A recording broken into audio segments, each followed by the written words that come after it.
হায়দ্রাবাদি পনির। রেস্টুরেন্টের মতন স্পাইসি না করে অথেন্টিক উপায়ে নিজের মতন করে বানিয়ে নিলাম। প্যান বসিয়ে তেল দিয়ে দিলাম। পেঁয়াজ, আদা, রসুন, লঙ্কা, টমেটো, গোটা কাজু লাল লাল করে ফ্রাই করে নিলাম। এরপর ঠান্ডা হলে মিক্সিং জারে বেশ খানিকটা ধনেপাতা দিয়ে একটা মিহি পেস্ট রেডি করে নিলাম। প্যান বসিয়ে আবার তেল দিয়ে গোটা জিরে, শুকনো লঙ্কা, তেজপাতা ফোড়ন দিলাম। রেডি করে নেওয়া পেস্টটাও দিয়ে দিলাম হলুদ গুঁড়ো, লঙ্কা গুঁড়ো, জিরে গুঁড়ো, ধনে গুঁড়ো, বেশ খানিকটা পরিমাণ মতো নুন। এরপর ভালো করে মিক্স করে নিলাম। তেল ছাড়লে দিয়ে দিলাম বেশ খানিকটা জল আর লম্বা করে স্লাইস করে কেটে নেওয়া পনির।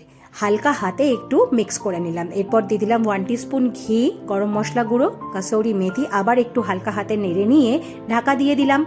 ব্যাস 10 থেকে 15 মিনিট লো ফ্লেমে আমি ঢাকা দিয়ে রেখে দিলাম আর রেডি হয়ে গেল হায়দ্রাবাদি পনির। ওপর দিয়ে দিলাম ফ্রেশ ক্রিম। রুটি পরাঠার সাথে দারুণ লাগবে হায়দ্রাবাদি পনির।